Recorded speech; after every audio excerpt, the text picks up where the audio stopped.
la importancia de conocer el Evangelio. Entonces, ¿por qué es importante conocer el Evangelio? Pero primero que todo, ¿qué es el Evangelio? Esos son los temas que vamos a tratar hoy. ¿Qué es el Evangelio? ¿Por qué es importante? ¿Qué efecto tiene en nosotros espiritualmente y físicamente el conocer el Evangelio de Cristo? Para lo cual los invito a que abran sus Biblias en 1 Corintios, capítulo 1, verso 21 en adelante. Vamos a leer hasta el verso 20, ¿qué? Hasta el verso 25. 1 Corintios capítulo 1, verso 21 dice: pues ya que en la sabiduría de Dios el mundo no conoció a Dios mediante la sabiduría, agradó a Dios salvar a los creyentes por la locura de la predicación. Y el verso 22 nos dice: porque los judíos piden señales y los griegos buscan sabiduría. Pero nosotros predicamos a Cristo crucificado, para los judíos ciertamente tropezadero y para los gentiles locura. Mas para los llamados así como judíos como griegos, Cristo poder de Dios y sabiduría de Dios. Porque lo insensato de Dios es más sabio que los hombres, y lo débil de Dios es más fuerte que los hombres. Entonces, esta pequeña porción de la palabra de Dios nos enseña por qué es importante conocer el Evangelio de Dios. Primero, porque contiene sabiduría divina. Dios da a conocer su presencia y su poder y nos muestra por medio de la creación y sus intervenciones lo glorioso que es su poder. En Romanos 1:26 nos dice: porque las cosas invisibles de Él, su eterno poder y su deidad, se hacen visibles desde la creación del mundo, siendo entendidas por medio de las cosas hechas, de modo que no tienen excusa. O sea que Dios se nos está presentando desde la creación y también por su intervención, porque no solamente Dios es creador, Dios también mantiene su creación. Pero sin embargo, la mente depravada del hombre que no ha sido regenerado no alcanza a conocer el poder de Dios en la creación y mucho menos en su intervención. Esa mente depravada del hombre que no ha sido generada, lleva a practicar el pecado, a deleitarse en el pecado, a hacerlo, ejecutar, a realizarlo, efectuarlo. Así nos dice Romanos 3:12, que nos dice: todos se desviaron a uno, se hicieron inútiles. No hay quien haga lo bueno, no hay ni siquiera uno. O sea que el hombre de naturaleza solamente sabe hacer lo malo ante los ojos de Dios y desobedecerlo. Y por ese hecho de practicar el pecado, de ejecutarlo, de practicarlo constantemente, está separado de Dios y condenado a muerte eterna. Es decir, que el hombre, si Dios no hace una intervención en nuestras vidas de regeneración, nosotros no tenemos la facultad de buscarlo, porque tenemos una mente depravada que necesita la regeneración por parte del poderoso Espíritu Santo en nuestra vida. Entonces, por esa condición de practicar el pecado, estamos separados de Dios y condenados a muerte eterna. Así nos dice Romanos 3:23, que dice: por cuanto todos pecaron y están destituidos de Dios.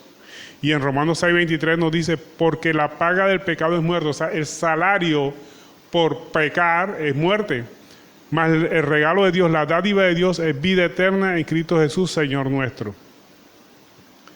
La voluntad de Dios la podemos conocer solamente por las Escrituras y por la conciencia. Dios se revela a nuestra vida por las Escrituras. Pero también los que no conocen las Escrituras, la ley de Dios está grabada en el corazón de cada persona, de tal suerte que una persona cuando comete pecado sabe en su corazón que está haciendo algo indebido. La conciencia lo revela.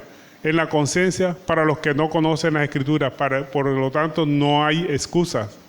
En Romanos 2:15 nos dice: mostrando la obra de la ley escrita en sus corazones, dando testimonio en su conciencia y acusándolo y defendiéndolo de sus razonamientos.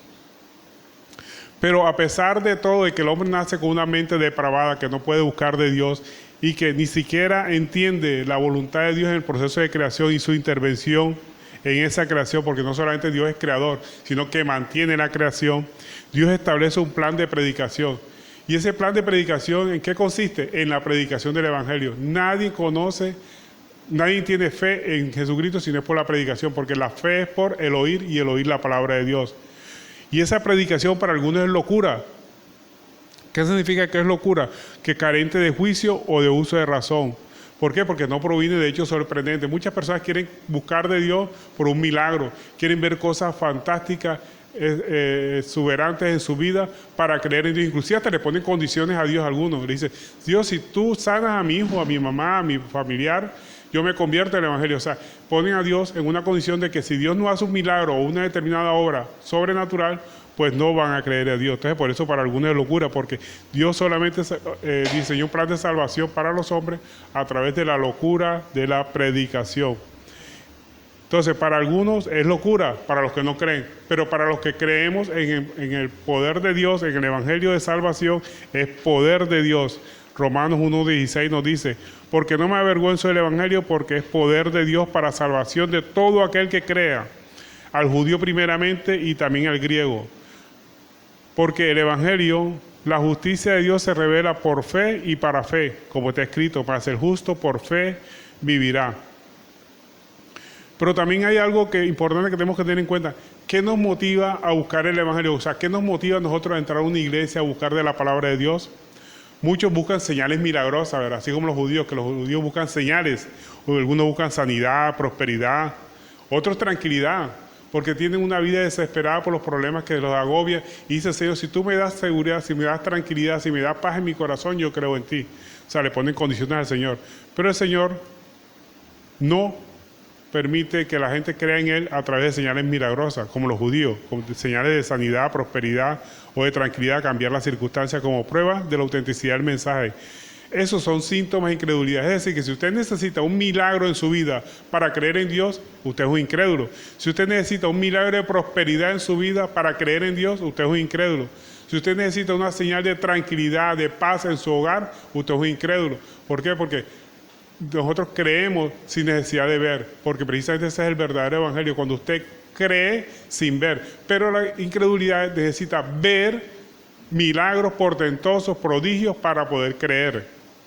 Así le dijo nuestro Señor Jesucristo a Tomás, ¿verdad? En Juan 20:27 le dijo a Tomás, pon aquí mi dedo y mira mis manos, y acerca tu mano y métela en mi costado, y no seas incrédulo, sino creyente.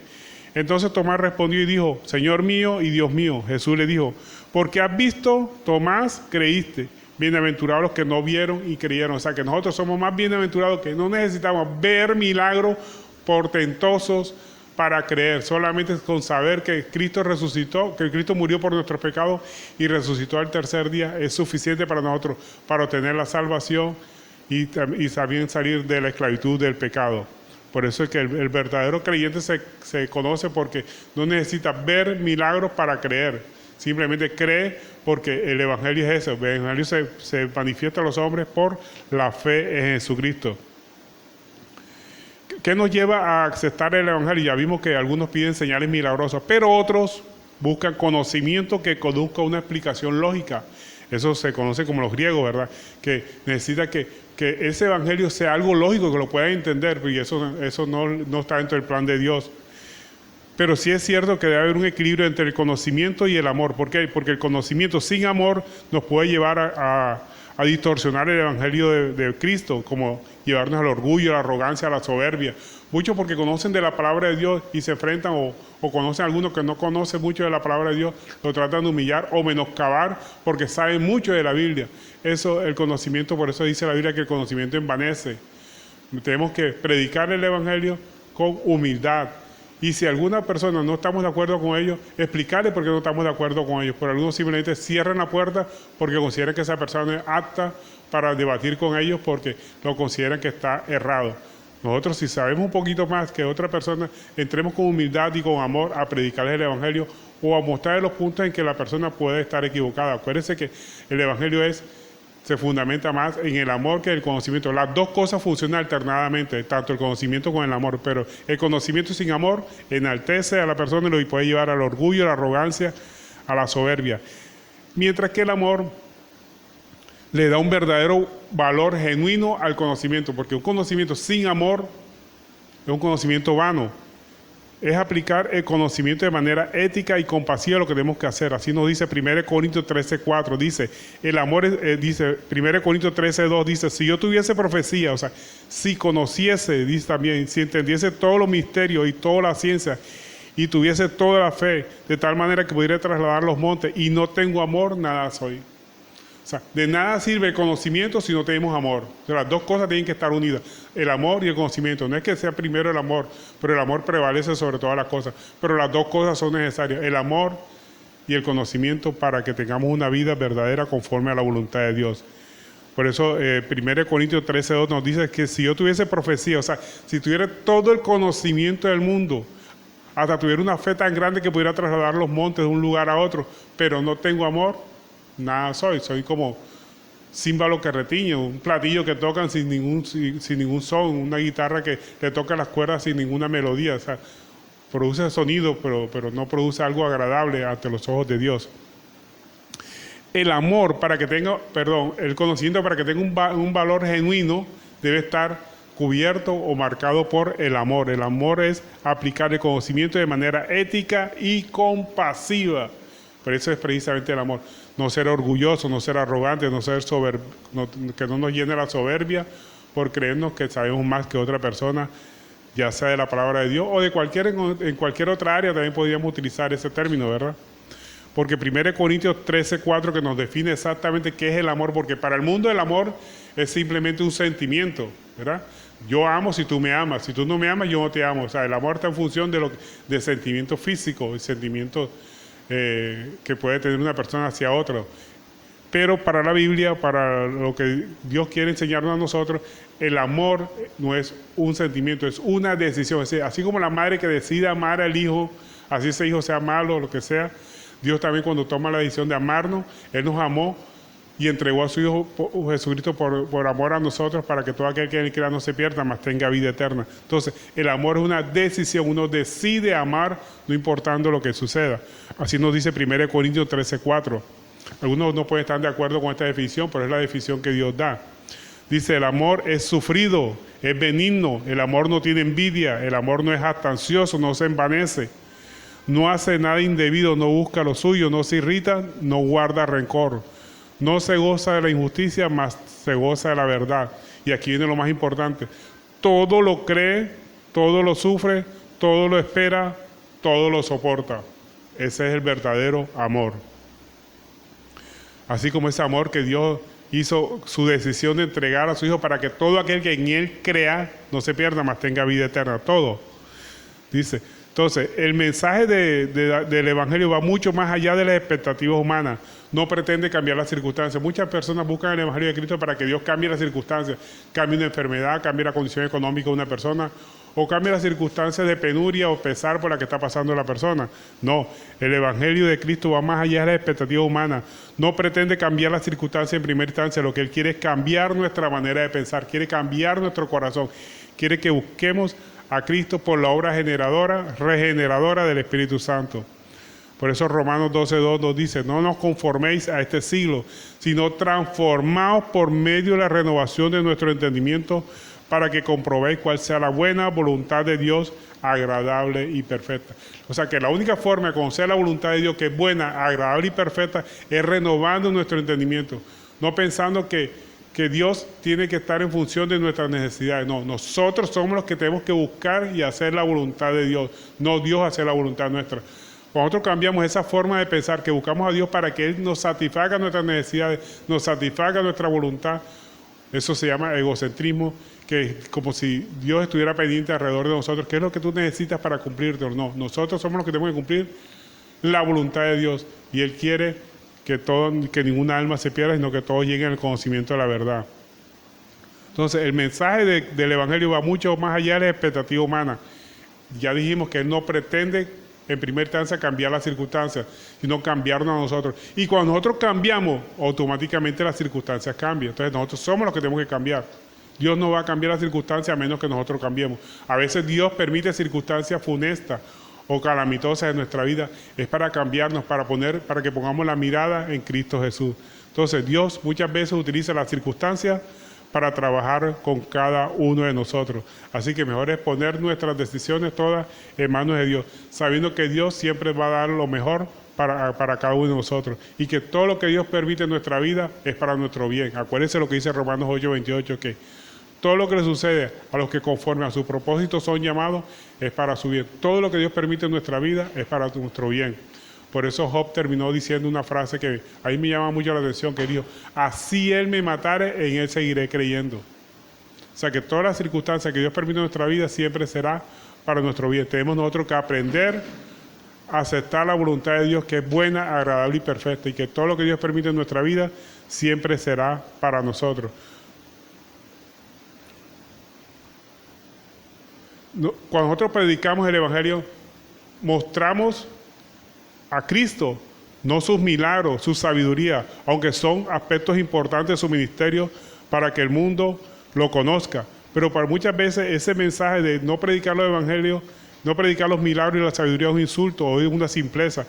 Nosotros debemos predicar siempre la obra que hizo Cristo en la cruz del Calvario, porque la obra que hizo Cristo en la cruz del Calvario, su muerte y su resurrección, nos demuestra que Él nos amó tanto que murió por nuestros pecados. Él sufrió en la cruz del madero por nuestros pecados. Pues acuérdense que la Biblia nos dice que la paga del pecado es muerte, y Cristo sufrió la muerte por nosotros. Tenemos que poner nuestra mirada en Él, y por su gracia, por su benevolencia, por su gran amor, Él sufrió el sacrificio que nosotros merecíamos. Y ese es el verdadero evangelio, predicar la cruz de Cristo. Nosotros no predicamos milagros, nosotros no predicamos la sabiduría de Dios, predicamos lo que es más importante, es el sacrificio de Cristo en la cruz del Calvario. Y su sacrificio se resume en dos aspectos: su muerte y su resurrección. Su muerte, que nos liberta de la esclavitud del pecado, y su resurrección, que nos liberta de la muerte eterna. Porque acuérdense que la paga del pecado es muerte, y Cristo sufrió la muerte por cada uno de nosotros los que creemos en Él. En 1 Corintios 1:23 nos dice: pero nosotros anunciamos que Jesús es el Mesías y que murió en la cruz. Para la mayoría de los judíos esto es un insulto, pero para tanto judíos como no judíos es una tontería, pero nosotros predicamos a Cristo crucificado, Cristo que murió por cada uno de nosotros. La obra de Cristo se manifiesta su poder y su sabiduría. 1 Corintios 1:25 nos dice: porque lo insensato de Dios es más sabio que los hombres, y lo débil de Dios es más fuerte que los hombres. Entonces eso se resume en que lo insensato de Dios, imagínense usted que lo insensato de Dios, no es que Dios sea insensato, sino que nos está haciendo una comparación, que lo que es menos sabio de Dios es más inteligente que cualquier hombre. Y lo más débil de Dios es más fuerte que cualquier hombre. Aquí nos está diciendo que Él es más fuerte que cada uno de nosotros. Así que no menospreciemos la forma como Dios estableció el plan de salvación para cada uno de nosotros, que es a través de la predicación del Evangelio. Dios no quiere que lo conozcan por los milagros. Es más, cuando nuestro Señor Jesucristo hizo la multiplicación de los panes y de los peces, muchas personas quisieron hacer rey a Jesucristo a la fuerza, y eso le entristeció mucho en el corazón de Cristo, porque sabía que lo estaban buscando por cosas materiales. Él quiere que lo busquen por lo que Él es, nuestro Dios. Es más, a Jesucristo también le preguntaron: Maestro bueno, ¿qué tengo que hacer para obtener la vida eterna? Y Jesucristo le dijo: ¿por qué me llamas bueno? Bueno solamente Dios. ¿Será que Cristo no era bueno? Sí, claro, Cristo era bueno, pero resulta que esta persona estaba llamando a Jesucristo maestro, nunca lo reconoció como Dios. Por eso le dijo que solamente Dios es bueno. Y el único persona buena, humano bueno que hubo sobre la tierra, es bueno nuestro Señor Jesucristo. Y muchos se hacen preguntas: ¿por qué a los buenos les suceden cosas malas? Pero la verdad que si nosotros respondemos con la Biblia, bueno no hay ni uno. No hay ninguna persona que sea buena en la Biblia. Entonces, más bien, a nosotros los malos nos suceden cosas buenas por la misericordia de Dios. El único bueno que le sucedieron cosas malas fue a nuestro Señor Jesucristo. Y le sucedieron cosas malas por tu culpa y por la mía. Por todos nuestros pecados le sucedieron cosas malas. O sea, que no hubo nada malo en Jesucristo. Él fue tentado en todo, pero nunca pecó.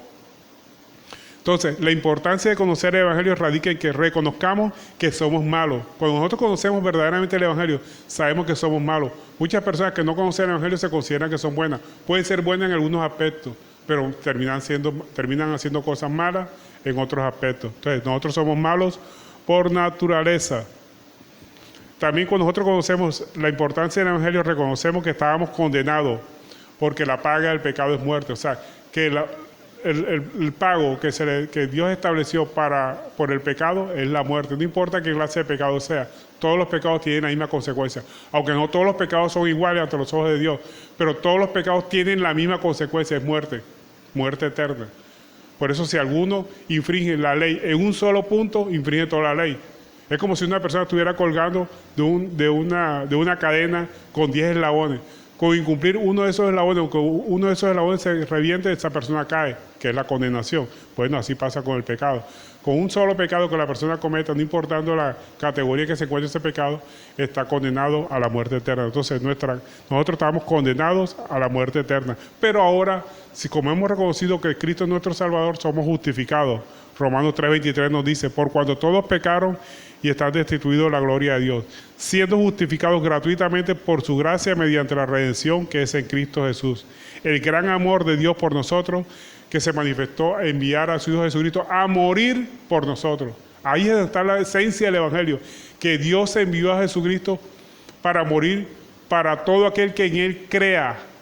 O sea, no por todos los mundiales, para que todo aquel que en Él crea tenga vida eterna. Entonces, ¿cuál es el efecto de conocer el Evangelio? El efecto de conocer el Evangelio es que transforma nuestra mente. Nosotros no podemos cambiar nuestra forma de actuar si no cambiamos nuestra forma de pensar. Entonces, el primer efecto del Evangelio es transformar nuestra mente. Y cuando nosotros transformamos nuestra mente, cambia nuestra vida, somos hechos nuevas criaturas por el nuevo nacimiento en Cristo Jesús, que se conoce como la regeneración. Como está en Efesios 4:22, dice, en cuanto a la pasada manera de vivir, despojados del viejo hombre que está viciado conforme a los deseos engañosos, y renovados en el espíritu de vuestra mente, y vestidos del nuevo hombre creado según Dios en justicia y santidad de verdad. Entonces, el primer efecto que nosotros tenemos cuando recibimos el Evangelio y conocemos el Evangelio y creemos en el Evangelio es que recibimos una transformación de nuestra mente. Y vivimos una vida que refleja el amor y la gracia recibido. Eso se conoce como la nueva vida en Cristo. Abandonamos nuestras conductas destructivas. ¿Cuál es esa conducta destructiva que nosotros andábamos? En la mentira. La mentira es la falsedad en una comunicación. ¿Qué nos lleva a la mentira? A perder la confianza. Las personas no van a creer en nosotros, no van a confiar en nosotros porque suponen o sospechan que todo lo que digamos es mentira. Entonces, la mentira es una conducta destructiva que nos lleva ¿a qué? A perder la confianza unos con otros. Pero cuando nosotros creemos en el amor de Cristo, el efecto que tiene el Evangelio en la vida de nosotros, abandonamos esa conducta destructiva, pero no con nuestras propias fuerzas, sino con el poder del Espíritu Santo. Si usted no puede salir de una situación calamitosa como esta, una conducta destructiva, pida la ayuda al Señor. Acuérdese que la palabra de Dios nos dice, el que esté falto de sabiduría, pídela a Dios y se dará manos llenas. También otra conducta destructiva que nosotros practicamos es la venganza. Aunque no practicamos la venganza directamente, pero sí nos da una alegría cuando vemos que alguien nos hizo algo mal, le pasa algo malo. Dice, yo no me alegro de las cosas malas que le pasa a la gente mala, pero me da un fresquito. Ya el hecho de alegrarse es malo ante los ojos de Dios. ¿Por qué? Porque Dios dijo que mía es la venganza y yo pagaré. Y acuérdense que la venganza es la satisfacción que se toma del agravio por el daño recibido. Más bien nosotros tenemos que actuar en condición de perdonadores.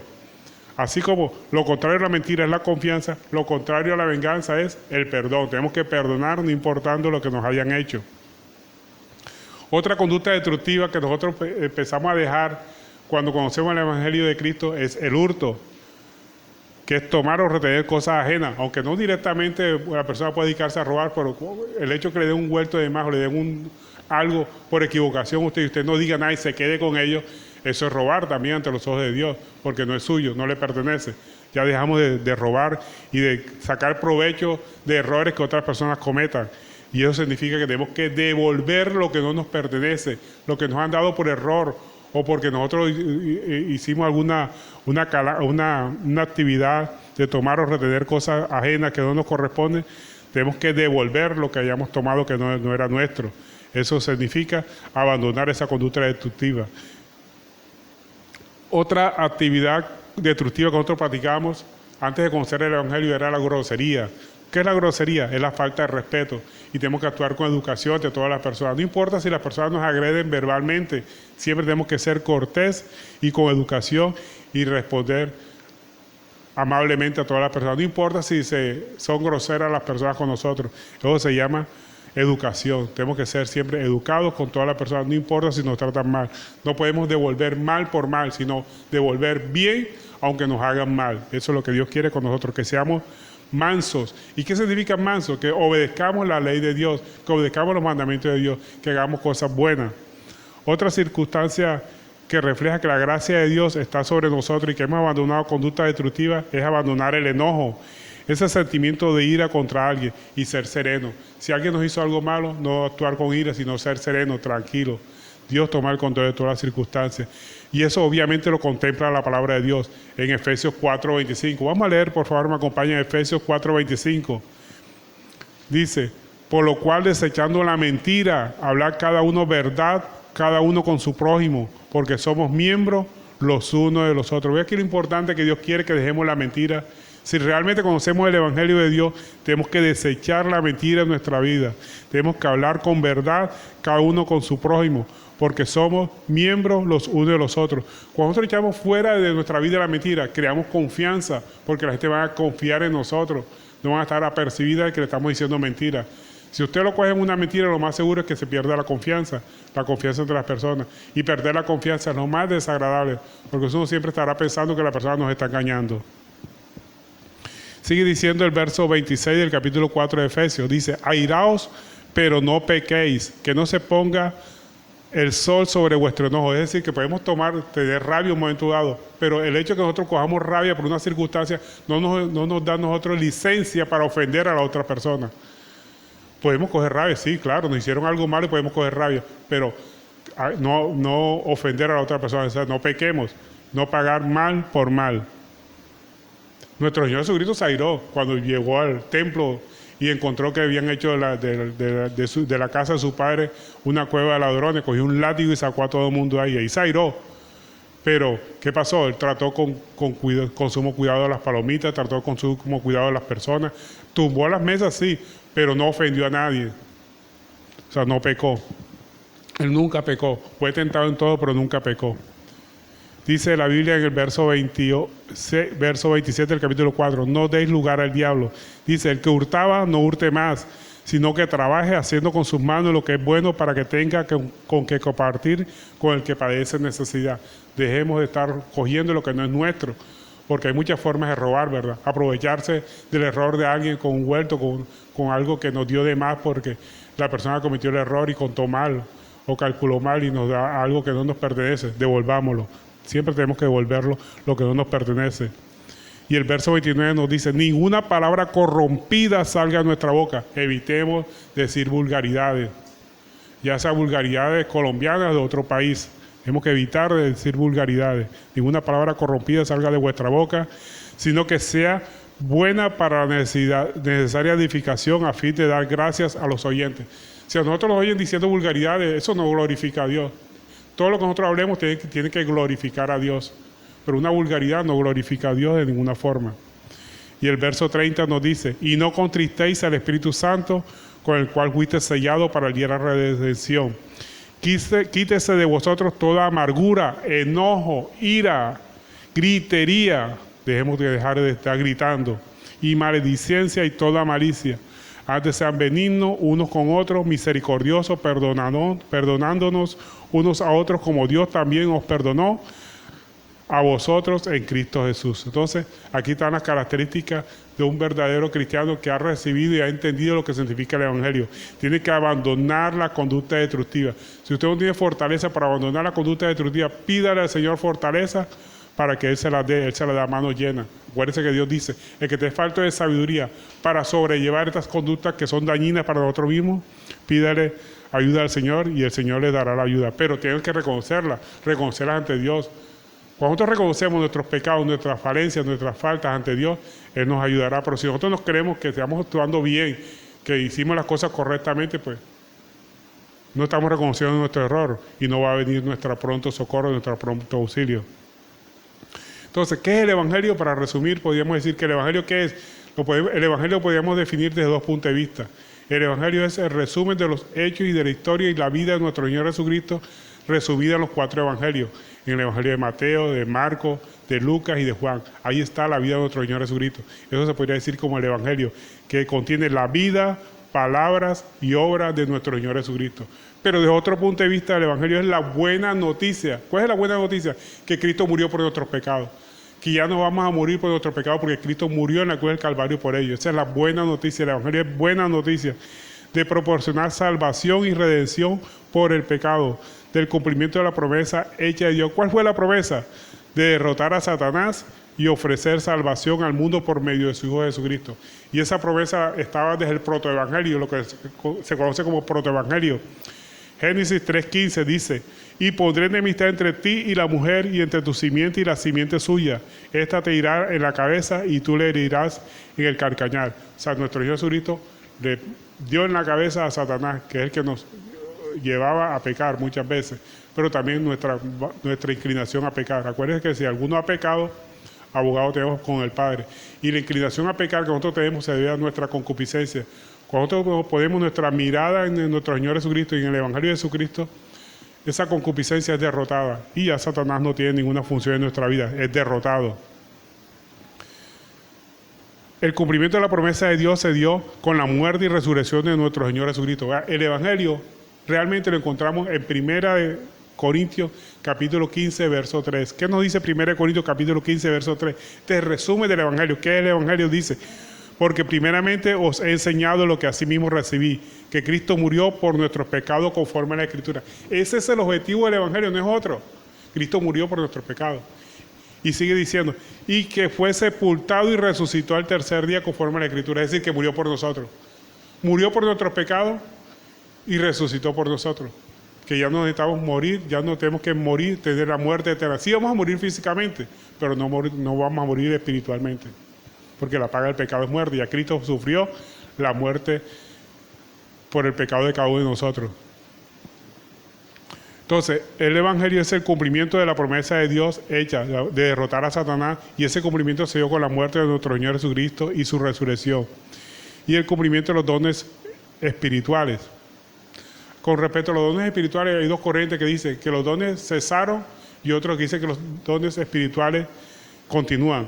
Algunos dicen que los dones espirituales estuvieron vigentes hasta la muerte del último de los apóstoles. Otros dicen que sigue continuando. Cada uno tiene su propia opinión y descripción. Respetemos cada uno de los que piensan diferente. La oración y la fe se consideran medios a través de los cuales los creyentes pueden buscar el favor de Dios y la intervención divina. Pero la decisión de realizar un milagro sigue siendo prerrogativa de Dios. O sea que ya los milagros no se dan por nuestra intervención, es prerrogativa de Dios. Nosotros podemos orar por la enfermedad de alguien, orar para que una persona se recupere económicamente, orar para que Dios le dé paz en el corazón a una persona. Pero la decisión de otorgar ese milagro corresponde a Dios, no es por nuestra intervención. Sí nos manda a orar unos por otros, tenemos que orar, y eso es un mandato divino, orar los unos por otros. Pero tener en cuenta que la decisión de realizar el milagro sigue siendo prerrogativa de Dios. También el Evangelio nos ayuda a entender que la culpa de la muerte de nuestro Señor Jesucristo no fue ni de los judíos ni de los romanos, sino nuestra, por nuestros pecados. Los judíos condenaron a nuestro Señor Jesucristo y los romanos lo ejecutaron, pero realmente Cristo murió por nuestros pecados. Es decir, que el Evangelio se resume en eso, que Cristo murió por nuestros pecados y que resucitó al tercer día conforme a la Escritura. Y este ha sido el objetivo de la enseñanza de hoy, la importancia de conocer el Evangelio de Cristo. Cuando nosotros conocemos el Evangelio de Cristo, reconocemos que realmente somos malos, que somos pecadores, que Cristo murió por nuestros pecados, que si ponemos la mirada en Cristo y aceptamos a Cristo como nuestro Señor y Salvador, somos salvos de la esclavitud del pecado y de la condenación eterna. Amén. Bueno, y esta ha sido la enseñanza en el día de hoy. Espero que la atesoren en sus corazones y lo más importante, que la pongan por obra.